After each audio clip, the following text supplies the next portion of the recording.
Hey, shelter boy. Marcus Cole kept walking. 30 feet to the classroom door. 25. 20. A hand grabbed his collar, slammed him into the lockers. Brett Carson's face filled his vision.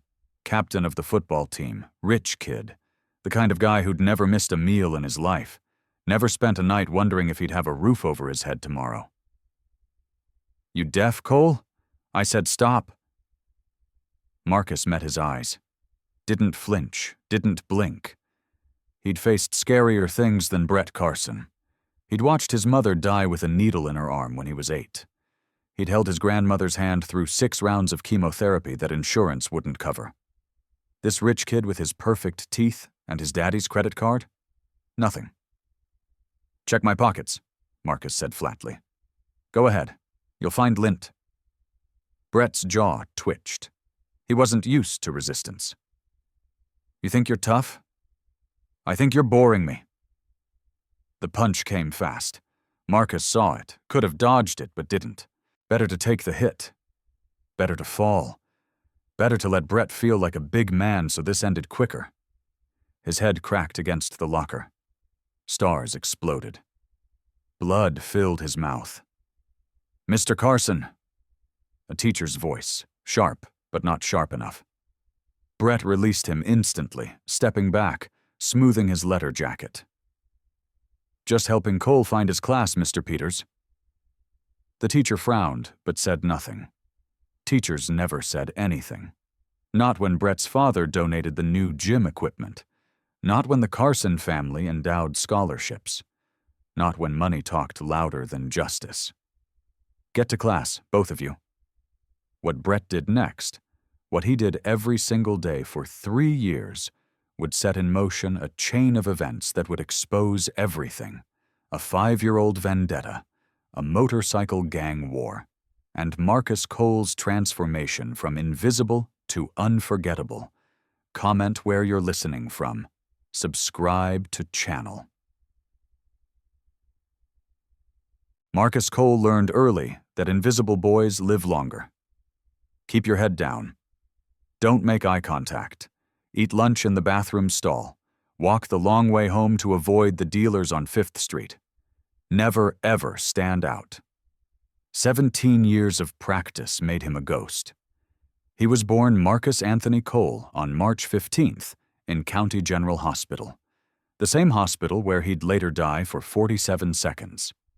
His mother, Isabel Martinez Cole, was 19 years old and already struggling with addiction. His father? Never listed on the birth certificate. Just another ghost. The early years were a blur of temporary apartments, temporary jobs, temporary men in his mother's life. Marcus remembered fragments, the smell of cigarette smoke mixed with cheap perfume, the sound of arguments through paper-thin walls, the weight of hunger that made his stomach ache. When Marcus was 6, his mother left him with Rosa Martinez, his grandmother, for just a few days. Those few days turned into months, then years. Rosa worked 2 jobs, morning shift at a laundry service, evening shift cleaning office buildings downtown. She was never home, but she always left food in the refrigerator, always left notes telling Marcus she loved him. His mother came back when he was 8. High, desperate, needing money that Rosa didn't have. Marcus watched from his bedroom doorway as his mother screamed, cried, begged, watched as Rosa, tears streaming down her weathered face, handed over $300 she'd saved for Marcus's school supplies. 2 weeks later, police found Isabel Cole in a motel bathroom. Overdose. The needle still in her arm. But here's what nobody knew. Mini cliffhanger. In the year before she died, during her rare moments of clarity, Isabel had taught Marcus to read. Not children's books. Real literature. Shakespeare. Hemingway. Toni Morrison. She'd sit with him on the fire escape of whatever apartment they were crashing in, reading aloud, explaining metaphors and symbolism with the kind of passion that suggested she might have been something else, someone else, in another life. Marcus inherited her love of words. By age 10, he was reading at a college level. By 12, he'd devoured every book in the public library's young adult section and moved on to the classics. By 15, he could quote Langston Hughes and James Baldwin from memory. None of his teachers noticed. How could they? He was just another poor kid from the East Side, another scholarship case filling a diversity quota at Jefferson High. Rosa noticed, though, even as cancer began eating away at her lungs. Stage 4, the doctors said, too far gone for the treatments insurance would cover. She'd smile when she found Marcus reading late into the night. "You're going to be something, mijo," she'd whisper, her voice getting weaker each week. "Something your mother couldn't be. Something I never had the chance to become." Marcus would nod, pretend to believe her, and go back to reading. Because what else could he do? He was 17 years old. He worked minimum wage at a car wash, scrubbing other people's expensive cars while wearing clothes from the Goodwill donation bin. He lived in a shelter because Rosa's apartment was gone, sold to pay for the few treatments she could afford before her savings ran out. Invisible. That's what he was. That's what he'd always been. Until October 15th. Until the diner. Until Elena. Rosie's Diner was the only place Marcus felt human. Corner booth, ripped vinyl, flickering neon sign. $2 coffee he'd nurse for hours while doing homework. Rosie, the owner, pretended not to notice when he refilled his water cup with Sprite. Small kindnesses. They added up. Today was Tuesday, October 15th, one of those fall evenings where the sun died early and shadows stretched long. Marcus was halfway through his calculus homework when she walked in. Elena Reyes. 3 weeks since she'd transferred to Jefferson High. 3 weeks of watching her eat lunch alone, which made no sense. Girls who looked like Elena. Dark hair, sharp cheekbones, eyes that said, "Don't even try." They collected followers. They didn't sit solo in corner booths with textbooks. But Elena did. "You're staring again." Marcus flinched. "What?" "Third day in a row." She didn't look up from her calculus book. "It's weird." "Sorry, I wasn't." "You were." She turned a page. "What's your name?" Nobody asked his name. Ever. "Marcus. Marcus Cole." "The scholarship kid." Still not looking at him. "Brett Carson's favorite punching bag." "You know Brett?" "He tried to ask me out. I told him I'd rather eat glass." She finally glanced up, the faintest hint of a smile. "He didn't take it well." Marcus laughed. Actually laughed. When was the last time he'd done that? "I'm Elena." "I know." "Of course you do." She closed her textbook, studied him with those sharp eyes. "Why do you come here every day? This place is a dump." "Coffee's cheap. Rosie's nice." He hesitated. "And nobody bothers me here. I can just exist." Elena nodded slowly. "I get that." "Do you? Why do you think I'm here instead of the smoothie place with the cheerleaders?" She opened her textbook again. "Sometimes invisible is better." Marcus stared at her. This girl, this beautiful, untouchable girl. She understood. This is when everything changed. "Hey." Elena's voice dropped. "That car has passed 3 times." Marcus's blood went cold. The gray sedan, dented rear panel, tinted windows, crawling past Rosie's like a shark circling prey. First pass, 4:47 p.m. Second pass, 4:52 p.m. Third, 4:58 p.m. Stopped right in front of Elena's window. Marcus stood up. His chair scraped loud. His heart hammered against his ribs. Every instinct he'd developed growing up in the bad part of town was screaming, "Wrong, wrong, wrong." "Elena, I see it." The passenger window rolled down. Marcus saw the barrel first, black metal catching the last light of the dying sun, pointed directly at Elena. Time stopped. His body moved. "Get down!" 3 strides. His sneakers slipped on grease. Didn't matter. Nothing mattered except reaching her. He launched himself across the booth, shoulder dropping, arms wrapping around her body, driving her down, down, down to the floor. The first bullet passed through the space where her head had been a half-second earlier. Then the world became noise and pain. Glass exploded inward. Bullets punched through the booth, the walls, the ceiling. Marcus felt impacts: shoulder, ribs, back, leg. 4 separate fires igniting in his body.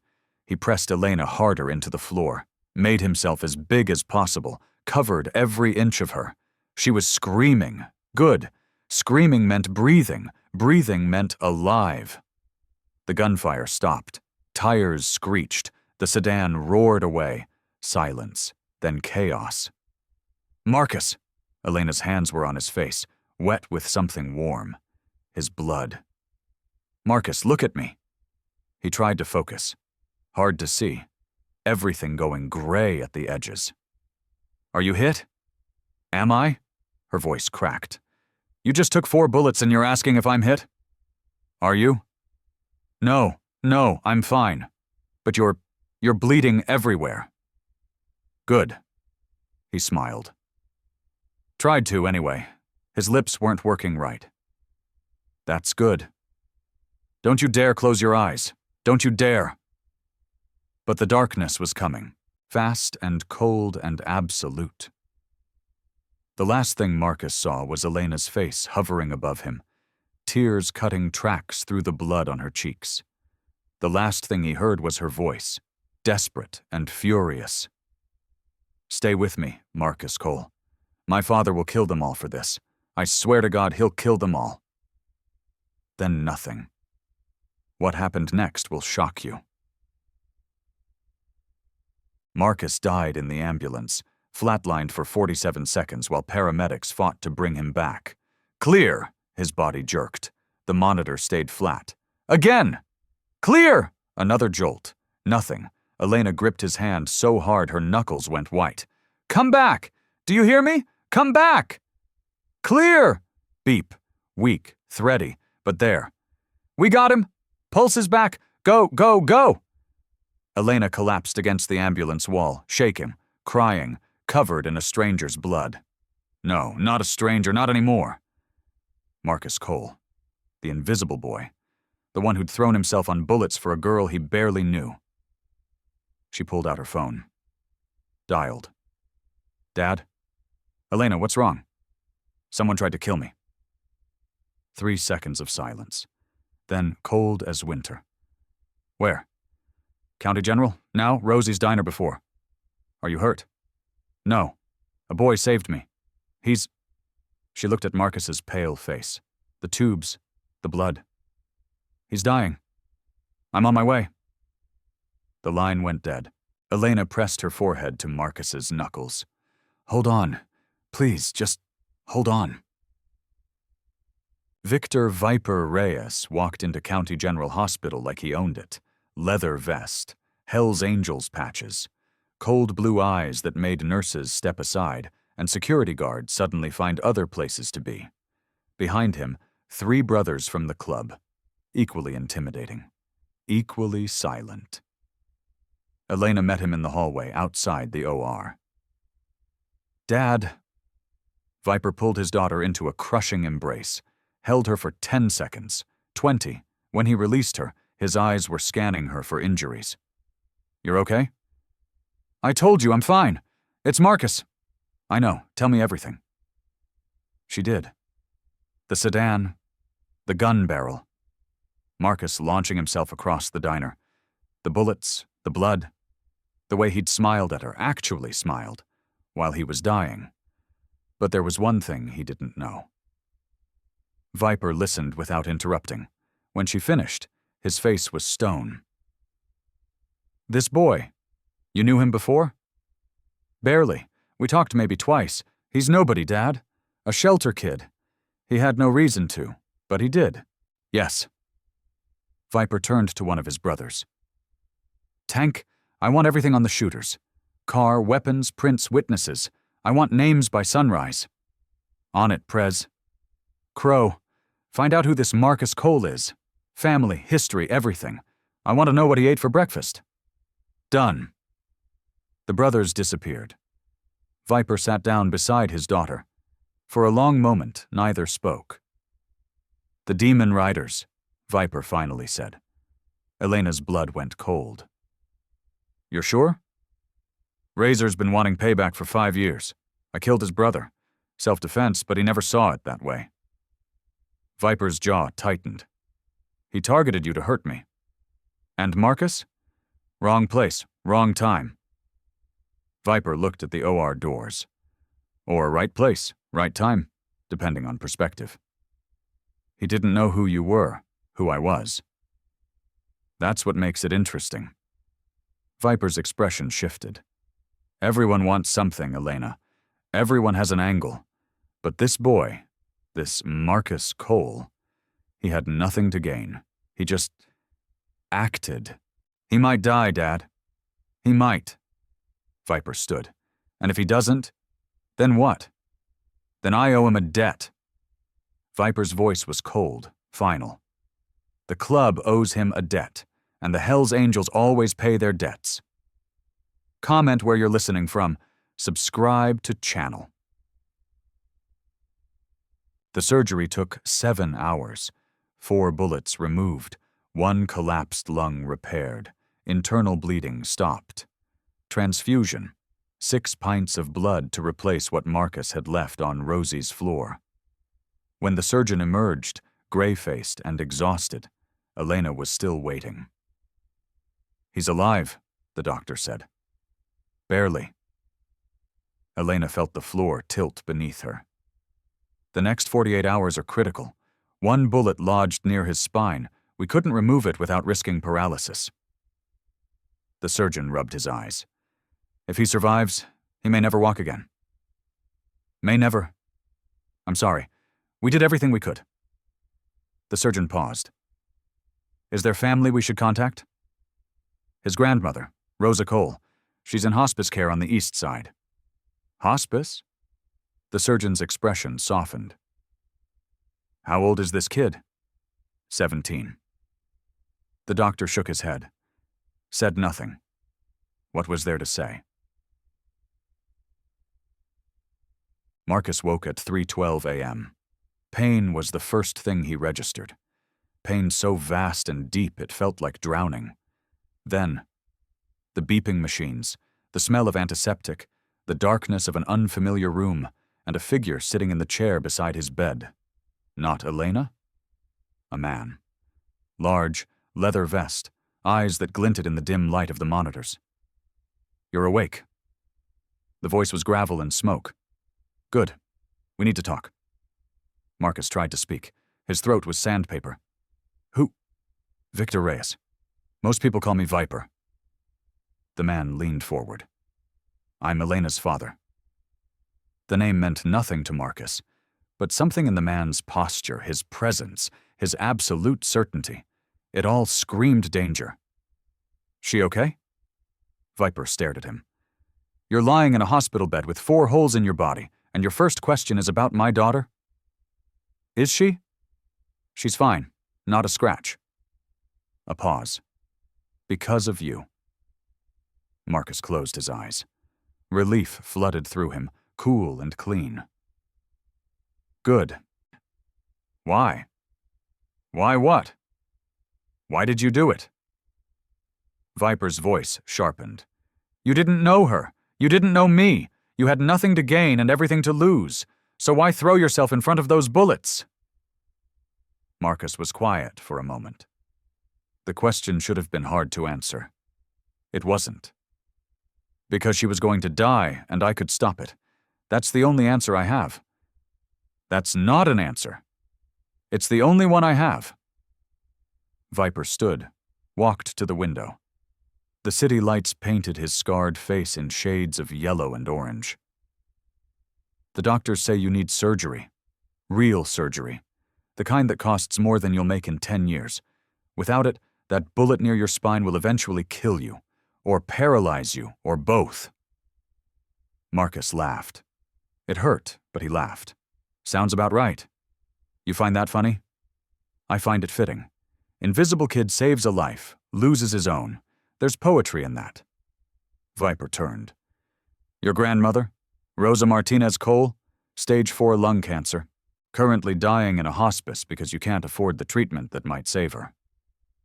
Marcus's heart stuttered. How do you... I know everything about you, Marcus Cole. Viper's eyes were cold. The shelter. The car wash job. The mother who overdosed. The father who never existed. He paused. I know you haven't eaten in 3 days. I know you're failing gym because you're too weak from hunger to run the mile. I know you've been invisible your whole life because being seen meant being hurt. What do you want? I want to understand. Viper sat back down, leaned close. In my world, nobody does something for nothing. Everyone has a price, everyone has an agenda. But you're different. I'm not different, I'm just tired. Marcus's voice cracked. Tired of watching people suffer when I could help. Tired of being invisible. Tired of living a life that doesn't matter. So you decided to die for a stranger? I decided to matter, just once, for 1 second. Marcus met his gaze. And I did. I mattered. For the first time in 17 years, I mattered. Silence stretched between them. Then Viper nodded. Something shifted in his expression. Respect, maybe, or recognition. The Hells Angels pay their debts, he said slowly. You saved my daughter's life. That means I owe you. The club owes you. I'm not asking what you want. I'm telling you what's going to happen. Viper stood. Your surgery, the real one, the one that will save your life, happens tomorrow. Best neurosurgeon in the state. My expense. I can't. Your grandmother's treatment, the experimental kind, the kind that actually works, starts next week, also my expense. You can't. I can do whatever I want. Viper moved toward the door. When you're back on your feet, we'll talk about the future, about what you want, about what I can offer. He paused, hand on the doorknob. You threw yourself on bullets for my daughter. That makes you family now, whether you like it or not. And if I don't want to be family? Viper smiled. It wasn't comforting. Then we'll have a very different conversation. The door closed behind him. Marcus stared at the ceiling. His mind was spinning.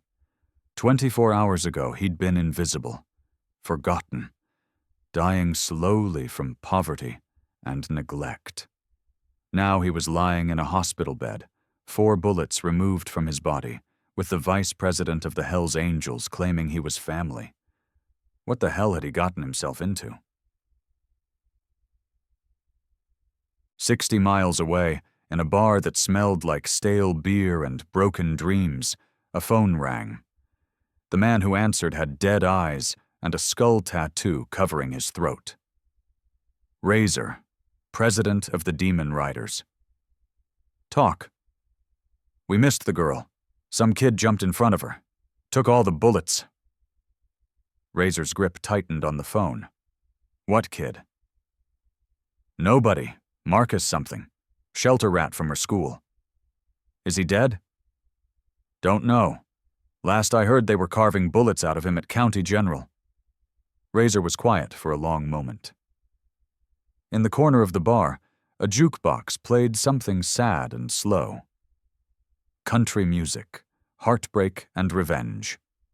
Find out if he lives, Razor said, and if he does, then what? Then we finish the job. Razor's voice dropped to a whisper. The witness dies. The girl dies. And when Viper buries them both, he'll finally understand what it feels like to lose everything. He hung up, stared at the portrait of his brother hanging behind the bar. 5 years dead. 5 years of planning. 5 years of waiting for the perfect moment to strike.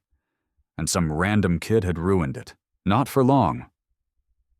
Razor smiled. It was the smile of a man who had nothing left to lose. "Soon, brother," he whispered to the portrait.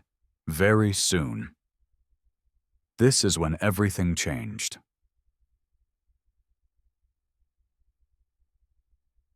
Three days after the shooting, Marcus Cole opened his eyes to find a stranger sitting at the foot of his hospital bed. Not Viper, not Elena, a woman he'd never seen before. 60s, maybe. Gray hair pulled back tight. Eyes that had seen too much and forgiven too little. "You're awake," her voice was flat. "Good. We need to talk about your grandmother." Marcus's heart seized. "Rosa, is she—" "She's alive, barely." The woman stood. "I'm Margaret Chen. I run the hospice where Rosa's been staying, or was staying until 3 men in leather showed up yesterday and moved her to a private facility." "What?" "Big men. Motorcycles. One of them had a snake tattoo on his neck." Margaret's lips pressed thin. "They had paperwork. Legal paperwork. Signed by you." "I didn't sign anything." "I know. You've been unconscious for 3 days." She pulled a folded document from her purse.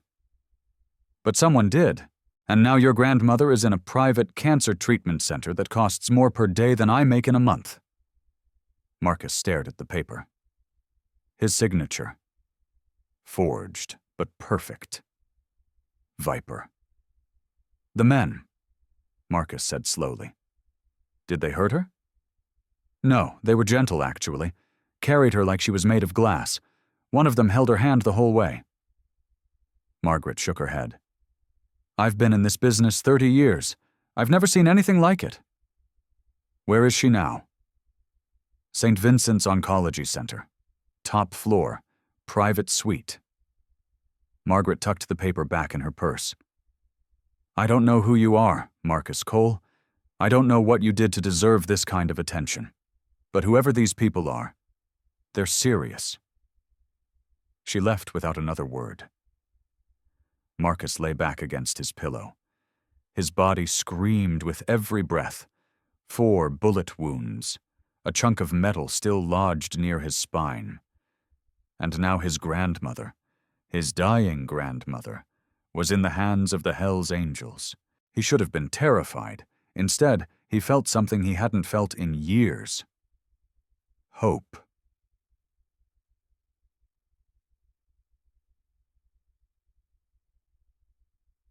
The door opened again. Elena slipped in, 2 coffee cups in hand, dark circles under her eyes. "You're awake." She set the cups down, pulled her chair close. "The nurses said you were talking to someone. Who was that woman?" "Hospice director. Apparently your father kidnapped my grandmother." Elena winced. "Kidnapped is a strong word. What word would you use?" "Relocated. Aggressively." She handed him a cup. "It's just water. Doctor said no caffeine yet." Marcus took it. Their fingers brushed. Neither pulled away. "How do you feel?" Elena asked. "Like I got hit by a truck. Then the truck backed up and hit me again." "That's the morphine wearing off. They're cutting your dosage." "Fantastic." Elena was quiet for a moment. Then, "My father wants to see you today. He has questions." "More questions?" "Different questions." She met his eyes. "About what you want. About the future." "I don't have a future, Elena. I have 4 holes in my body and a grandmother with cancer. That's not a future. That's a countdown. That's what my father wants to discuss." She stood. "I'll tell him you're ready." "I didn't say I was ready." "You've been ready your whole life, Marcus. You just didn't know it yet." She left before he could respond. 20 minutes later, Viper walked in. He wasn't alone this time. 2 men flanked him. One was massive, easily 6'5", with arms like tree trunks and a beard that reached his chest. The other was lean, wiry, with cold eyes and a scar that ran from his temple to his jaw. "Marcus?" Viper pulled up a chair. "These are my brothers, Tank and Crow. They've been researching you." "Researching?" "Standard procedure." Crow's voice was soft, almost gentle. It didn't match his face. "When someone saves the princess, we like to know who they are." "I'm nobody." "Wrong," Tank rumbled. His voice was deep enough to shake walls. "You're the kid who took 4 bullets for a girl he didn't know. That's not nobody. That's somebody." Viper raised a hand. Both men fell silent. "I've been thinking about what you said," Viper began. "About wanting to matter. About being invisible your whole life." He leaned forward. "I understand that feeling more than you know. You're the VP of a motorcycle club. Everyone sees you. Now? Yes. But I wasn't always this." Viper's expression shifted. Something almost vulnerable flickered across his scarred face. "I grew up in foster care. 13 different homes by the time I was 16. Nobody wanted me. Nobody saw me. I was just another broken kid the system chewed up and spit out." Marcus said nothing. What was there to say? "The Hells Angels gave me a family, a purpose, a reason to exist." Viper's voice hardened. "And I've spent 30 years building that family, protecting it, making it strong." He paused. "My daughter is the most important part of that family. You saved her life." "I know." "Ot. So now I need to know. What do you want?" Have you ever been asked that question when you had nothing? Marcus had thought about this. In the quiet hours between morphine doses and fitful sleep, he'd turned the question over in his mind like a stone. "My grandmother," he said finally. "The treatment she needs. The real treatment. Not hospice. Not palliative care. The kind that actually fights the cancer." Viper nodded slowly. "Already done. She starts her first round of immunotherapy tomorrow." Marcus blinked. "What?" "I told you. The Hells Angels pay their debts. Your grandmother is family now. She gets the same treatment my own mother would get." I don't know what to say." "Say you understand what this means." Viper's eyes locked onto his. "When I call someone family, I don't do it lightly. It comes with expectations, loyalties, responsibilities." "You want me to join the club?" "No, not yet. You're 17. You're broken. You need to heal first, in every sense of the word." Viper stood.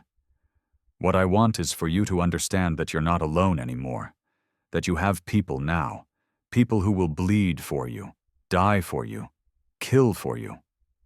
He paused. "And in return, you do the same." The weight of those words settled over Marcus like a blanket, heavy, warm, terrifying.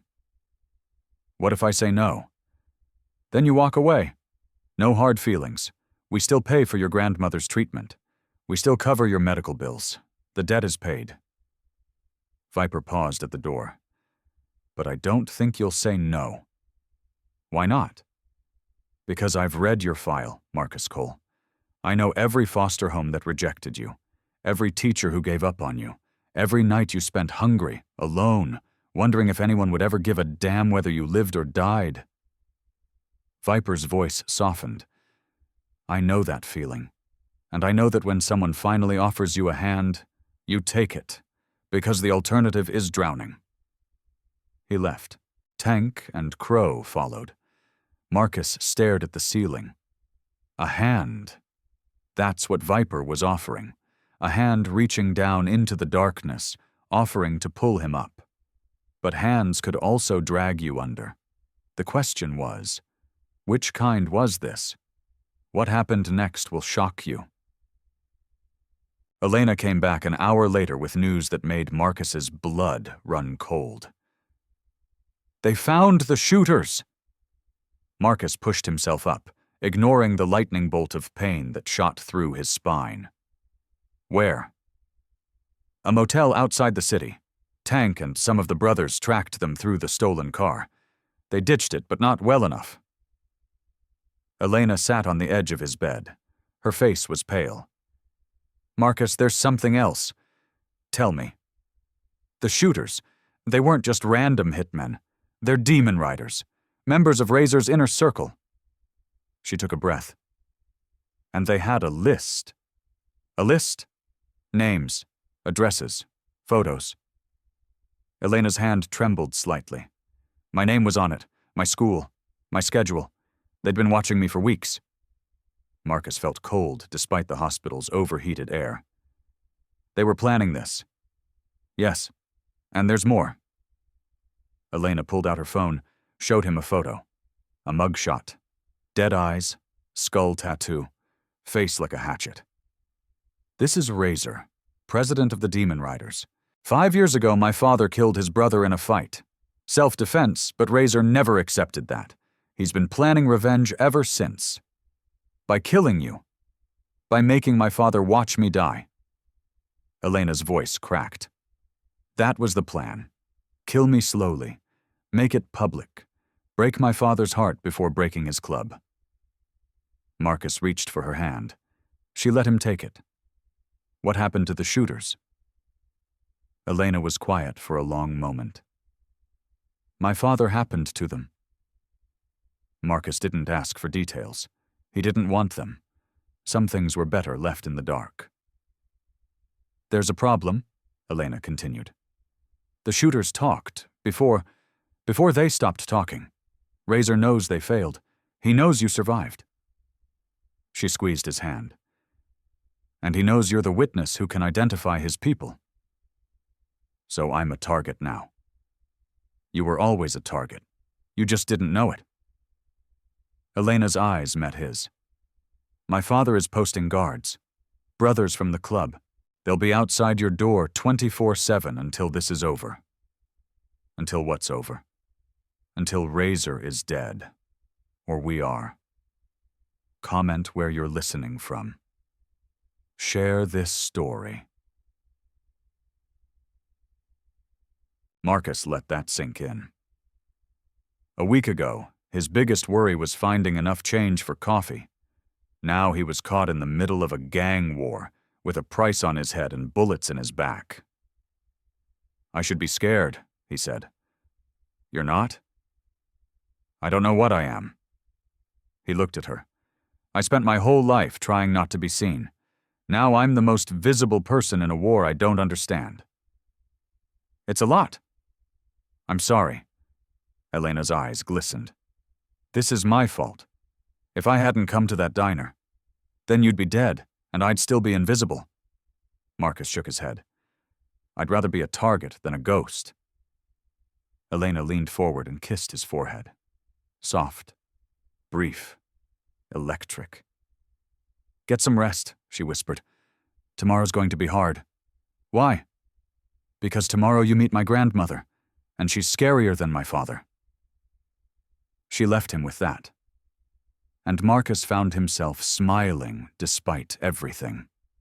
Smiling because Elena Reyes had kissed him. Smiling because for the first time in his life, someone was fighting for him. It felt strange. It felt good. It felt like something worth living for. The next morning, Marcus had his first visitor who wasn't connected to the Hells Angels. Rosa Martinez Cole, his grandmother. She came through the door in a wheelchair, pushed by a nurse in scrubs that probably cost more than Marcus's entire wardrobe. Rosa looked different, still frail, still fighting, but there was color in her cheeks that hadn't been there in months, and her eyes, those fierce, stubborn eyes, were bright with tears. Mijo, her voice cracked. My stupid, brave, beautiful boy. Abuela. Marcus felt his own eyes burning. You're supposed to be in bed. I was in bed for 6 months, waiting to die. Rosa waved dismissively. Now I'm getting treatment that actually works, in a hospital that doesn't smell like death. I can spare an hour for my only grandson. The nurse parked the wheelchair beside Marcus's bed and quietly retreated. Rosa reached out, took Marcus's hand in both of hers.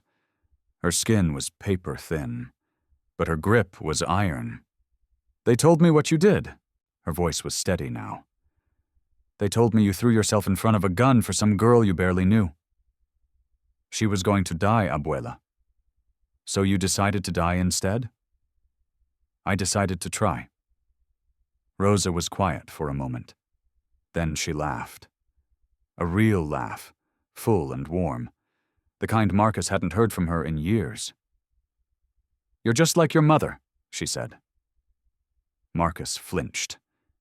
They never talked about his mother. Never. Isabel was like that too, always jumping first, thinking later, always trying to save everyone except herself. Rosa's grip tightened. It's what got her killed. The drugs, the bad men, the choices, they all came from that same place. That need to feel something, to matter. "I'm not like her." "No, you're better." Rosa's eyes bore into his. She ran toward destruction. You ran toward salvation. Same impulse, different direction. Marcus didn't know what to say. His mother had been a shadow his whole life. A ghost. A cautionary tale whispered by social workers and foster parents. Don't end up like Isabel Cole. "These people," Rosa continued, "the ones who are paying for everything, the ones with the motorcycles and the leather, they're dangerous, aren't they?" "Yes." "And you're part of them now?" "I don't know what I am, Abuela." Rosa patted his hand. "Then figure it out. But while you're figuring, remember this. Family isn't about blood. It's about who shows up, who fights for you, who stays." She glanced toward the door, where Tank's massive shadow was visible through the frosted glass. "These people showed up. They're fighting for you." Rosa met his eyes. "The question is whether they're worth staying for. And if they're not, then you take what they give you and you walk away. No shame in survival, mijo. Your mother never learned that lesson. Make sure you do." The nurse returned. Time for Rosa to go back to her treatment. But before she left, Rosa turned back to Marcus one last time. "The girl," she said. "Elena. She's been here every day, sitting with you while you slept, talking to you." A small smile. "She's beautiful." "I know. She's also the reason you nearly died." "I know that too. Worth it?" Marcus thought about Elena's gray eyes, her sharp tongue, the way she'd kissed his forehead and called him brave. "Yeah," he said. "Worth it." Rosa nodded, satisfied. "Then you already have your answer." She was wheeled away, leaving Marcus alone with his thoughts. But not for long. The door burst open. Crow rushed in, his scarred face tight with urgency. "We have a problem." Marcus tried to sit up. Pain screamed through his body. "What kind of problem?" "Razor kind." Crow was already checking the window, the hallway, the corners of the room. "Our intel says he's planning something. Something big, something soon." "Planning what?" "We don't know yet, but we intercepted a message. One phrase repeated 3 times. Crow moved to the door. "Kill the witness." Marcus's blood turned to ice. "That's me. That's you." Crow looked back at him. His cold eyes held something almost like sympathy. "I'm doubling the guard. You don't go anywhere without an escort. You don't talk to anyone you don't know. You don't even piss without one of us standing outside." "For how long?" Crow was quiet for a moment. "Until Razor's dead. Or until you are." He was gone before Marcus could respond. The room felt smaller now. The walls closer.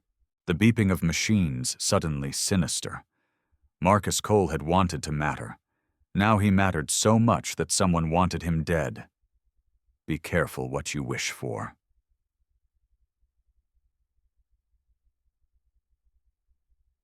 2 days later, Marcus was cleared for supervised walking.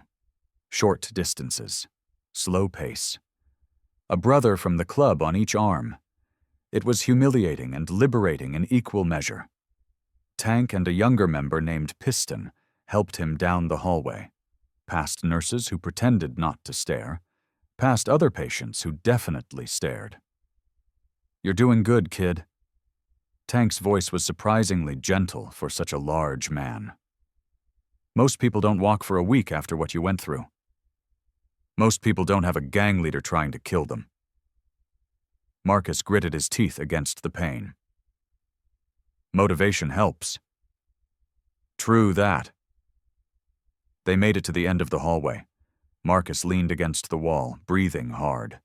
Sweat dripped down his face. "Can I ask you something?" he said. "Shoot." "Why did you join the club? I mean, what made you become a Hell's Angel?" Tank was quiet for a moment. His massive hands hung at his sides like weapons waiting to be used. "I was 22, he said finally. "Just out of prison. Armed robbery. Stupid kid stuff. Couldn't get a job. Couldn't get an apartment. Nobody wanted anything to do with me." He paused. "And the club didn't care about my record. They cared about my loyalty, my strength, my willingness to do what needed to be done." Tank met Marcus's eyes. "They gave me a family when I had nothing, a purpose when I was lost, a reason to keep breathing when all I wanted was to stop." "Do you ever regret it?" "Every day." Tank's expression didn't change. "And I'd do it all again in a heartbeat." Marcus thought about that as they walked back to his room. Every day. And I'd do it all again. That was what family meant, he realized. Not perfection, not safety, just the willingness to show up over and over, no matter how hard it got. He was starting to understand. That night, Elena came with news. She sat on the edge of his bed, her face pale, her hands trembling slightly. "We found Razor." Marcus's heart stopped. "Where?" "A warehouse on the east side. Crow's been tracking him for days. He's holed up with about 30 demon riders." "Planning something?" "An attack. We think so. Tomorrow night, maybe. The anniversary of his brother's death." Elena's voice cracked. "My father is gathering the club. Every member, every ally. They're going to hit the warehouse before Razor can hit us. A preemptive strike. A war." Elena's eyes met his. "And my father wants you there." Marcus blinked. "What? I can barely walk." "Not to fight, to watch, to see what the club does for family." She took his hand. "He wants you to understand what you're being offered, the good and the bad, the loyalty and the violence. And if I don't want to see it, then you stay here. No judgment, no pressure." Elena squeezed his fingers. "But Marcus, if you're going to be part of this world, you need to know what it really is. Not just the brotherhood and the protection, the blood too." Marcus was quiet for a long moment. He thought about his grandmother, getting treatment that would have been impossible a week ago. He thought about Elena, who'd stayed by his side every day. He thought about Viper, who'd offered him a hand when everyone else had let him drown.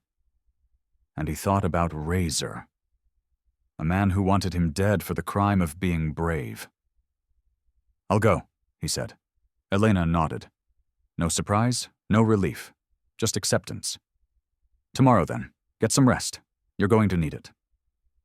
She kissed his cheek and left. Marcus lay in the darkness, listening to the beep of machines and the distant sound of motorcycles. Tomorrow he would see what the Hell's Angels really were. Tomorrow he would make his choice. Tomorrow everything would change. But tonight, he closed his eyes and dreamed of Elena. And for the first time in 17 years, Marcus Cole felt like he belonged somewhere, even if that somewhere was built on blood and iron.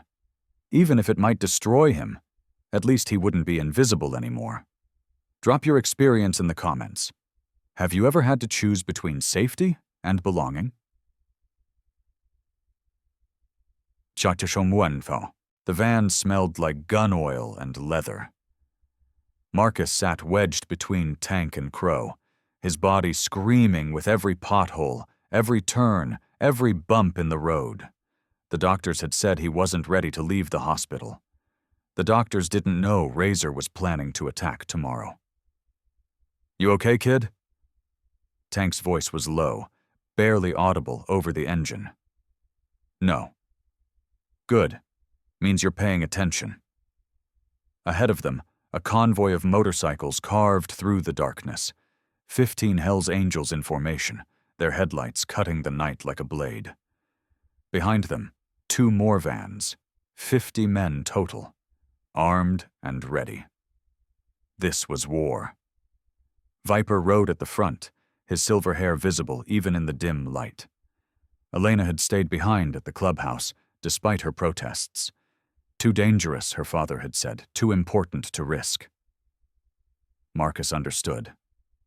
If this went wrong, Elena was the future, the legacy, the thing worth protecting. And him? He was the witness, the liability, the boy who knew too much. The convoy slowed, stopped. Crow's hand found Marcus's shoulder. "Stay in the van. No matter what happens, you stay here. Understood?" "Understood." "I mean it, kid. This isn't a movie. People are going to die tonight. Real people." Crow's scarred face was inches from his. "Your job is to watch, learn, decide if this is really what you want." He paused. "And if it's not, then you walk away in the morning. No judgment." Crow opened the van door. Tank followed. The van door slammed shut, leaving Marcus alone in the darkness. Through the tinted windows, he watched the Hell's Angels move. Silent, professional, deadly. They spread out around the warehouse like wolves circling prey. For a long moment, nothing happened. Then the night exploded. Gunfire. Screaming. The crash of doors being kicked in. Muzzle flashes lit up the darkness like lightning, illuminating shapes moving too fast to follow. Marcus pressed his face against the window, heart hammering. This was real. This was happening. Men were dying 50 feet away, and all he could do was watch. This is when everything changed. The firefight lasted 11 minutes. 11 minutes that felt like 11 hours. When it was over, the silence was almost worse than the noise. Marcus sat frozen in the van, his breath fogging the glass, his hands shaking so badly he couldn't make them stop. The van door opened. Viper stood there, blood splattered across his face, his eyes wild with adrenaline and something darker. "It's done." His voice was rough. "Razor's people are finished." Marcus felt his stomach drop. "So this is over?" "No." Viper's jaw tightened. "Razor himself, he got away. There's a tunnel. We didn't know about it. He slipped out the back while we hit the front." "So this isn't over?" "No." Viper climbed into the van, sat across from Marcus. His leather vest was torn, blood seeping through a wound on his arm. "This was supposed to end it. Kill the head, the body dies. But now he's going to come back, angrier, more desperate." "Yes." Viper studied Marcus with those cold blue eyes. "You understand war, kid. Better than most people twice your age." "I understand survival. It's almost the same thing." Viper was quiet for a moment. Then, unexpectedly, he laughed. A harsh sound, but genuine. "You remind me of myself. 30 years ago. Before all this." He gestured at the carnage outside. "Before I became what I am." "What were you before?" "Afraid, alone, angry at a world that didn't give a damn whether I lived or died." Viper leaned forward. "You know what changed?" "The club?" "No, a choice." Viper's voice dropped. "Someone offered me a hand, told me I could be part of something bigger than myself. And I took it. That choice, That single moment of saying yes, it defined everything that came after. Marcus understood. This was the same speech, the same offer, wrapped in blood and gunpowder instead of hospital walls. "What happened tonight?" Marcus said carefully. "How many people died?" Viper's expression flickered. 12. 3 of ours. 3. Tank caught one in the shoulder. He'll live. Crow took a graze to the head. He's fine." Viper paused. Piston wasn't so lucky. Marcus's blood went cold. Piston, the young brother who'd helped him walk the hospital hallway, who'd joked about teaching him to ride a motorcycle. Is he dead? Shot in the throat. Bled out before we could get him help. The words hung in the air. Heavy. Final. Marcus thought about Piston's laugh, his easy smile, the way he'd talked about his daughter, a 3-year-old named Maya who thought her daddy was a superhero. "He had a kid," Marcus whispered. "I know." "He died for this? For me? For revenge against a man who's still breathing?" "He died for family." Viper's voice hardened. He knew the risks. We all do. Every time we put on these vests, we accept that we might not take them off. That doesn't make it okay. No, it doesn't. Viper stood, moved to the door. But it makes it mean something. Piston died protecting his brothers. His daughter will grow up knowing her father was a hero, not a coward. He paused. That's worth something in this world. Viper climbed out of the van. We're heading back to the clubhouse. Elena's waiting. You can decide in the morning whether this life is for you. His eyes met Marcus's. But know this. Whatever you choose, Piston's death bought you time. Razor's wounded now. Weak. He won't move against us for days, maybe weeks. He paused. Use that time wisely. He walked away. Marcus sat alone in the van, surrounded by the smell of blood and gunpowder, and wondered if any choice was worth this price. Share this story, not the sanitized version, the real version. The clubhouse was chaos when they arrived. Brothers shouting, women crying, a prospect carrying Piston's body like he weighed nothing, laying him gently on a table draped with the club's colors.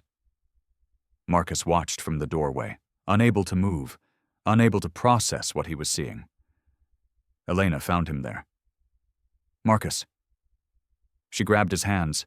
Her face was pale, her eyes red-rimmed. Are you okay? Are you hurt? I'm fine. He couldn't finish the sentence. I know. She pulled him close, and he let her. Let himself be held by this girl who'd turned his life upside down. I know. Piston's dead. I heard. He had a daughter. A little girl. Maya. She's 3. Elena's voice cracked. I've known Piston since I was 12. He taught me how to change a tire, how to throw a punch, how to... She stopped, took a breath. This is what my father didn't want you to see. This is the bad. Marcus pulled back slightly, looked at her. Why are you still here? Why haven't you run from this life?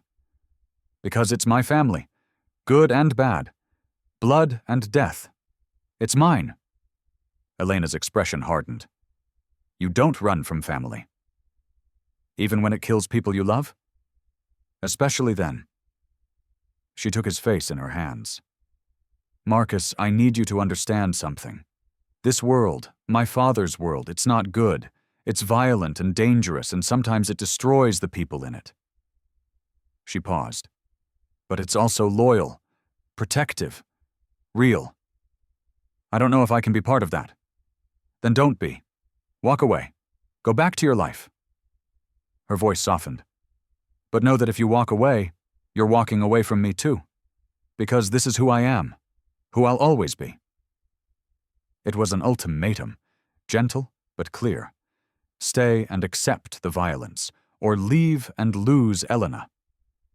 Marcus looked at the room around him. The grieving brothers, the crying women, the body on the table covered in blood and honor. And then he looked at Elena, her gray eyes, her fierce heart, the way she'd stayed by his bedside every day when she could have been anywhere else. "I'm not walking away," he said. Elena's breath caught. "But I need time, to understand, to figure out what I'm getting into." He squeezed her hands. "Can you give me that?"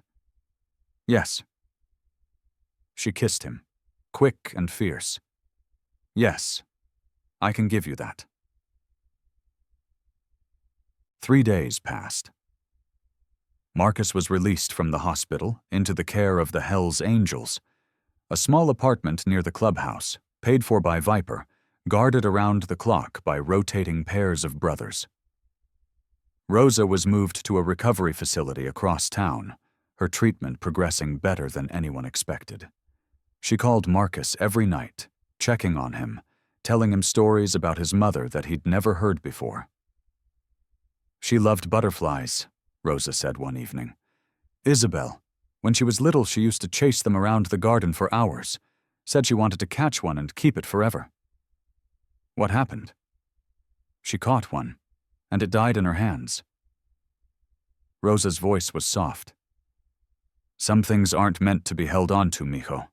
Some things need to be free." Marcus thought about Elena, about the club, about the choice he was slowly making. "Abuela, do you think Mom would be proud of me?" Silence. Then, "I think she would be terrified for you." "But yes, mijo, she would be proud." That night, Marcus dreamed of butterflies with wings of fire. On the 4th day, Razor made his move. Not at the clubhouse, not at the hospital, not anywhere the Hells Angels expected. He hit Marcus's old workplace, the car wash where Marcus had scrubbed vehicles for minimum wage, where he'd saved every penny to buy his grandmother's medication. 3 demon riders walked in at noon, shot the manager in the leg, beat 2 employees unconscious, left a message spray-painted on the wall. "The witness dies next." Marcus heard about it from Crow. "Your friend Danny's in critical condition. Skull fracture. They don't know if he'll wake up." Danny, the only co-worker who'd ever been kind to Marcus, who'd slipped him extra shifts when things were tight, who'd covered for him when he was too exhausted to function. "This is my fault," Marcus said. His voice was hollow. "Dead." "No, this is Razor's fault." "It's the same thing. They came after Danny because of me, because I was stupid enough to save someone I didn't know." "You saved Elena." Crow's voice was sharp. "My niece, Viper's daughter. You saved her life, and now you're blaming yourself for a monster's actions?" "Danny might die. Danny might die because Razor is a psychopath who kills innocent people to prove a point. That's not on you. That's on him." Crow grabbed Marcus's shoulders. "Listen to me. This guilt you're feeling, it's exactly what Razor wants. He wants you to crumble, to surrender, to give yourself up so he can make an example of you." "Maybe I should." Crow slapped him, hard enough to leave a mark. "Don't ever say that again." His scarred face was inches from Marcus's. "You think surrendering saves anyone? It doesn't. It just means you die too. And then Danny's sacrifice, Piston's sacrifice, all of it becomes meaningless." Marcus's cheek burned, but something in Crow's words cut through the fog of guilt. "What do I do?" "You fight. You survive. You trust your family to handle Razor." Crow's grip softened, and when the time comes, you make sure Danny's pain wasn't for nothing. That night, Marcus sat with Elena in the apartment's tiny kitchen. "I heard about Danny," she said quietly. "I'm sorry." "Everyone keeps saying that. Sorry. Like words can fix anything." "They can't, but they're better than silence." Elena reached across the table, laced her fingers through his. "Talk to me. Tell me what you're feeling." "Rage." The word came out hard. Sharp. "I'm angry, Elena. Angrier than I've ever been in my life. At Razor? At myself. At the whole goddamn world for putting us in this position. Good. Marcus looked up. Good? Anger's better than despair. Anger means you still care. You still want to fight. Elena's eyes held his. Use that anger. Let it fuel you. Just don't let it consume you. How do I know the difference? When you're using it, you're still in control. When it's using you... She paused.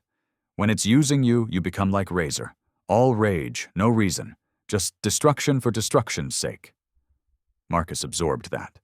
The line between using anger and being used by it. The razor's edge. He almost laughed at the irony. The line between justice and revenge.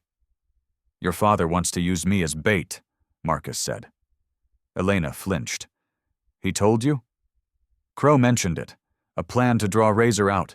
Make him think I'm vulnerable, then trap him. Marcus met her eyes.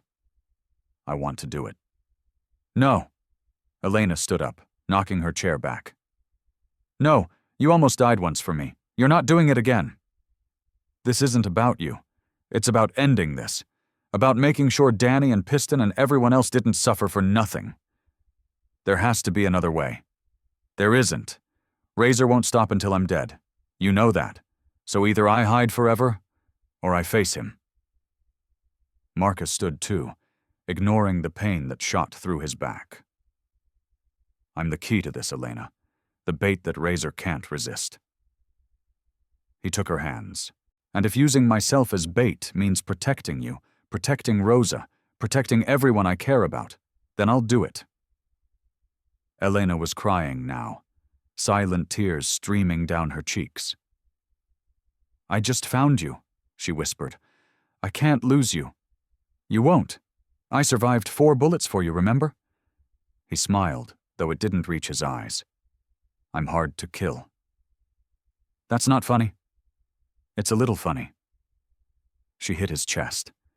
Then she kissed him, hard and desperate and tasting of tears. Promise me, she breathed against his lips. Promise me you'll come back. I promise. It was a lie. They both knew it. But sometimes lies were the only kindness left. So let me ask you, have you ever had to lie to protect someone you love? The plan was set for 3 days later. Viper laid it out in the clubhouse, surrounded by every brother who could still fight. Razor's holed up in a new location, a factory on the north end. Our sources say he's planning a major move, hitting the clubhouse directly. All-out assault. Suicide mission if he has to. Viper's voice was steady. Cold. We're not going to let that happen. How do we draw him out? Tank asked. Marcus. Viper looked at the boy standing in the corner. Still thin, still healing, still somehow standing despite everything. Razor wants the witness dead more than he wants anything else. It's personal now. We spread the word that Marcus is being moved to a safe house tomorrow night. Light security. Vulnerable. You want to use him as bait? Crow's voice was flat. I want to end this. Viper's jaw tightened. Marcus volunteered. He understands the risks. He's 17. He's earned the right to choose. Viper turned to Marcus. Last chance to back out, kid. No judgment. Marcus stepped forward. The room fell silent. Razor killed Piston. He put Danny in the hospital. He tried to murder Elena in front of me. His voice didn't waver. I'm not backing out. I'm ending this. Viper nodded slowly. Something like pride flickered in his eyes. Then we move tomorrow. Everyone knows their position. Everyone knows the signal. He looked around the room. Brothers, this is it. Win or lose, it ends tomorrow night. The room erupted in shouts, fists raised, the roar of men ready for war. Marcus stood in the middle of it all, surrounded by bikers who'd become his family, facing a death that might be waiting for him tomorrow. And somehow, impossibly, he wasn't afraid. He was ready. Chatur? The night before the operation, Elena came to his apartment. She didn't knock, just walked in, closed the door behind her, and stood there looking at him with eyes that held everything she couldn't say. "I wanted to say goodbye," she whispered, "just in case." "It's not goodbye." "It might be." She crossed the room, took his face in her hands. "And if it is, I need you to know something. Elena, I love you." The words fell between them like stones into still water. "I don't know when it happened. Maybe when you threw yourself over me. Maybe when you woke up and asked if I was okay instead of asking about yourself. Maybe it was always going to happen, and we were just waiting to meet." She took a shaky breath. "But I love you, Marcus Cole. And if tomorrow is the end, I needed you to know." Marcus felt something crack open in his chest, something he'd kept locked away for 17 years. "I love you too." His voice broke. "I've never said that to anyone, never felt it. But you, Elena, you're the reason I want to survive this, not just for revenge, not just for Rosa, for you." She kissed him. And for one moment, one perfect moment, there was no war, no razor, no bullets or blood or death waiting in the darkness, just two broken people finding something whole in each other. "Come back to me," Elena whispered. "I will." This time it wasn't a lie. This time Marcus meant it with everything he had. Tomorrow he would face Razor. Tomorrow he would fight. And tomorrow, one way or another, everything would change. But tonight, he held Elena close and let himself believe that love was enough, that love could save them all. The van rolled through empty streets at 11 p.m., exactly as planned. Marcus sat in the back, hands steady despite the storm raging inside him. Two brothers flanked him. Prospects who'd volunteered for the most dangerous seats. Bait within bait. 30 seconds, Crow's voice crackled through the radio. "Razor's people took the hook. 6 vehicles converging on your position." Marcus closed his eyes. Breathed. Let the fear wash through him and out the other side. "Remember the plan," the prospect on his left whispered. "When it starts, you hit the floor and stay there." "I know." "I'm serious, kid. You're not a fighter. You're the prize. Our job is to keep you alive long enough for the cavalry to arrive." "How long?" 3 minutes. Maybe 4. The prospect checked his weapon. "Longest 4 minutes of your life." The van slowed. Marcus felt the shift, the subtle change in momentum that meant they were approaching the kill zone. "Contact," Crow's voice again. "They're moving in. All units, stand by." Marcus's heart hammered against his ribs. Somewhere out there, Viper and 30 Hell's Angels were waiting in the darkness, ready to spring the trap. Somewhere out there, Razor was coming for him, driven by hate and vengeance and 5 years of pain.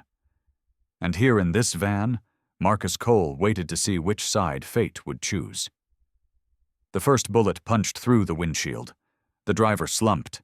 The van swerved wildly. Marcus was thrown against the wall, pain exploding through his still healing wounds. "Ambush!" The prospect grabbed Marcus, shoved him to the floor. "Stay down! Stay!" More gunfire. The van's windows shattered. The prospect jerked once, twice, then collapsed on top of Marcus, his blood warm and wet. Marcus couldn't breathe, couldn't move. The weight of the dying man pressed him into the floor while bullets tore through metal above his head. "Cavalry!" someone screamed outside. "Cavalry now!" The roar of motorcycles. The thunder of gunfire. The van door tore open and hands grabbed Marcus, dragging him out into chaos. Tank's face appeared above him. "You hit?" "No, the prospect?" "Dead, both of them." Tank's expression was stone. "Move, now." They ran. Marcus's legs screamed in protest, his back burning with every step. Around them, the night was alive with violence. muzzle flashes, screaming, the crash of metal on metal. "Where's Razor?" Marcus gasped. "Don't know. The bastard sent his people in first. He's hanging back, watching." Then the plan failed. The plan changed. Tank shoved Marcus behind a car, crouched beside him. "Viper's adapting. Just stay alive, kid. That's your only job right now." The firefight raged for what felt like hours. Marcus pressed himself against cold metal, listening to men die around him, wondering if the next bullet had his name on it. The prospect's blood was still wet on his shirt. 2 men dead because of him. 2 more names to add to the list. Then, suddenly, silence. Marcus raised his head. Tank was gone. The street was littered with bodies. Demon riders mostly, but some Hell's Angels too. The price of war paid in full. "Well, well," the voice came from behind him. Marcus spun. His blood turned to ice. Razor stood 10 feet away, a gun pointed directly at Marcus's chest. The skull tattoo on his neck seemed to grin in the dim light. "The witness." Razor's voice was almost casual. "You've caused me a lot of trouble, kid. Where's your army?" "Dead or dying, doesn't matter." Razor stepped closer. "I didn't come here to win a war. I came here to finish what I started. Killing me won't bring your brother back." "No, but it'll hurt Viper." Razor's finger tightened on the trigger. "And right now, that's enough. Any last words?" Marcus thought about Elena, about Rosa, about the life he'd almost had. "Yeah." He met Razor's eyes. "You missed." Razor frowned. "What?" "At the diner. 4 bullets and I'm still standing." Marcus smiled. It wasn't brave, it was defiant. "You're not as good as you think you are." Razor's face twisted with rage. His finger squeezed. The shot never came. A blur of motion, a flash of silver. Viper appeared from nowhere, his knife buried to the hilt in Razor's gun arm. The weapon clattered to the ground. Razor screamed. Viper didn't stop. He grabbed Razor by the throat, slammed him against the car. His eyes were cold fire, his voice barely human. "You tried to kill my daughter. You killed my brothers. You terrorized a 17-year-old boy who did nothing but save a life." Viper's grip tightened. "Give me one reason not to end you right here." Razor laughed. Blood bubbled from his lips. "Because you're not a murderer, Viper. You're a businessman. A leader." His eyes flickered to Marcus. "And the kid is watching. You really want him to see what you are?" Viper's jaw tightened. Marcus stepped forward. "Do it." Both men looked at him. "He'll never stop," Marcus said. His voice was steady, certain. "You let him live, he comes back. Maybe not today, maybe not tomorrow, but eventually, and next time he might succeed." He met Viper's eyes. "End it." Razor's laugh died in his throat. "You'd really let him kill me? What happened to the hero who threw himself on bullets for a stranger?" "I saved someone worth saving." Marcus's voice was cold. "You're not." Viper stared at Marcus for a long moment. Something shifted in his expression. Recognition, maybe, or respect. Then he turned back to Razor. "My daughter wanted me to spare you. She said killing you would make us no better than you." Viper leaned close. "But my daughter isn't here, and I've never claimed to be a good man." The knife moved. Razor didn't scream this time. He didn't make any sound at all. Marcus watched as the body slumped to the ground. He waited for horror, for revulsion, for the guilt that should come with witnessing a murder. None of it came. All he felt was relief. It was over. Finally. Completely. Over. "You okay, kid?" Viper wiped his blade on Razor's jacket. "I don't know." "Honest answer." Viper tucked the knife away. "Let's go home." They walked back through the carnage together, stepping over bodies, passing brothers who nodded in respect. The war was won. The enemy was dead. And Marcus Cole, the invisible boy who'd started all this with a single act of courage, was still standing, bruised, bleeding, but standing. That had to count for something. The clubhouse was quiet when they arrived. Not the chaotic quiet of grief. Something different. Expectant. Waiting. Elena met them at the door. Her eyes found Marcus first, scanning him for wounds, for damage. When she saw he was whole, she let out a breath she'd been holding for hours. "It's done," she asked her father. "It's done. Razor's dead. The demon riders are finished." Elena's gaze flickered to Viper's blood-stained hands. She didn't ask. Didn't need to. Instead, she crossed to Marcus and wrapped her arms around him. "You came back. I promised I would. You're bleeding. Not all of it's mine." She pulled back slightly, studied his face. "You watched him die. Razor. Yes. How do you feel?" Marcus thought about it. Really thought. "Empty," he said finally. Not satisfied. Not horrified. Just empty. "That's normal," Viper's voice from behind them. "The first time you see death up close, it takes something from you. The trick is not letting it take too much." Elena took Marcus's hand. "Come on. There's something you need to see." She led him through the clubhouse, past brothers who clapped his shoulder, past women who nodded with newfound respect, through a door in the back, down a hallway he'd never walked, into a room filled with people. Rosa sat in a wheelchair near the window, her eyes bright, her cheeks flushed with color. Beside her stood Tank, Crow, and a dozen other brothers Marcus had come to know over the past weeks. And at the center of it all, draped over a chair, was a leather vest. Not full Hell's Angels patches, something different. A single patch on the back, friend of the club below it, stitched in silver thread. Marcus Cole. "What is this?" Marcus's voice came out hoarse. "This is recognition." Viper stepped forward. "You're not a member, you're too young, and frankly, you haven't earned your patch yet." He paused. "But you've proven yourself in ways that matter. You saved my daughter. You stood with us against Razor. You watched two prospects die protecting you and didn't crumble. I didn't do anything. They died because of me. They died for family." Viper picked up the vest.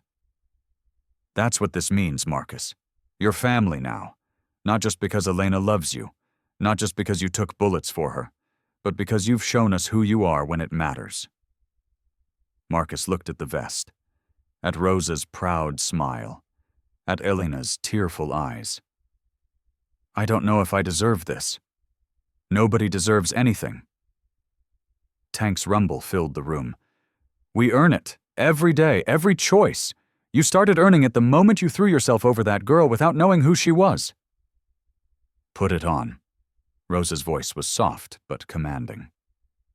"Let me see my grandson wearing his colors." Marcus took the vest.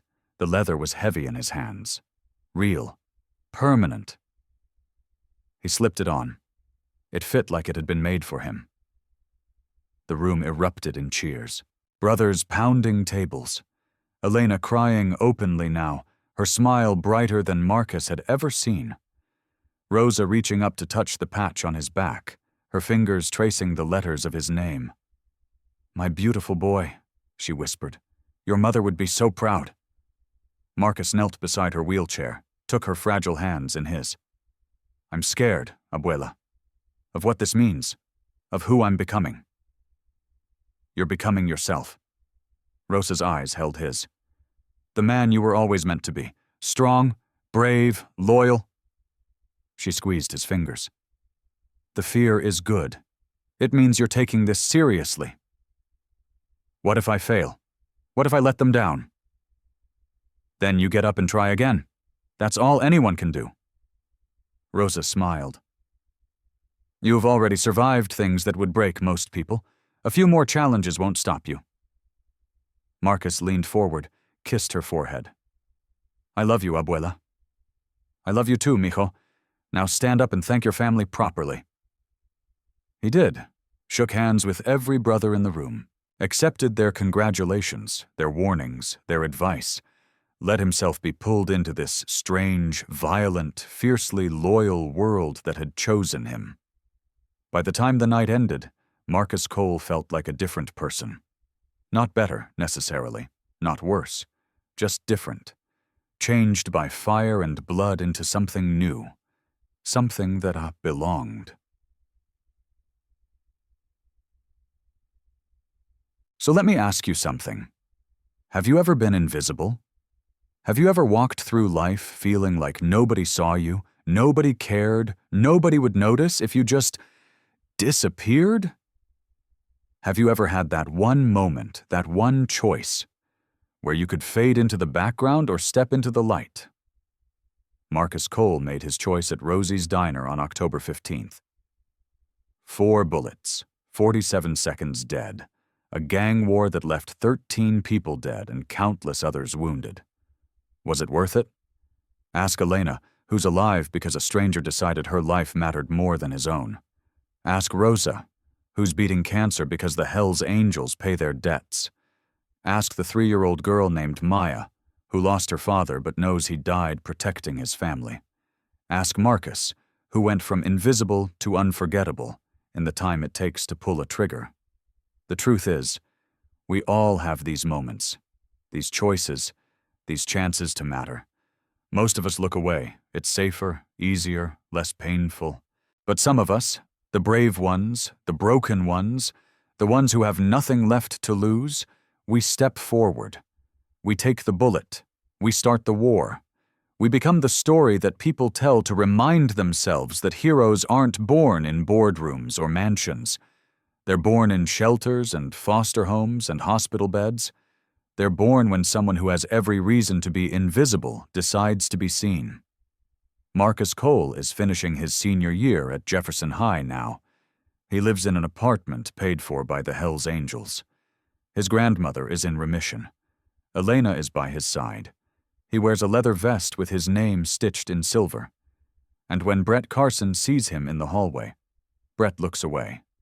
Because Marcus Cole isn't invisible anymore.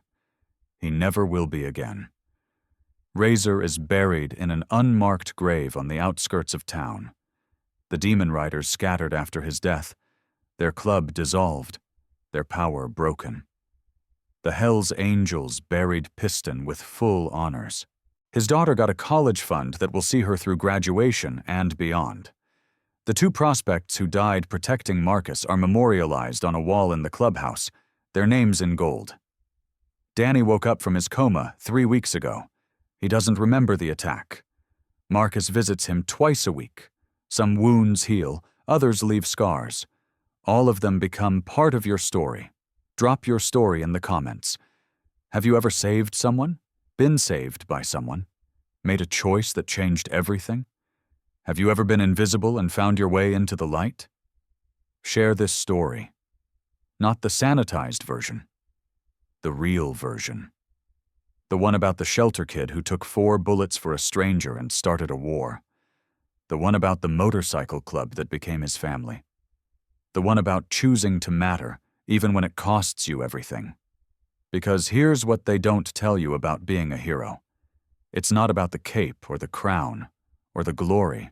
It's about the moment when you decide that someone else's life, someone you barely know, someone who could never repay you, is worth more than your own safety. That's the moment everything changes.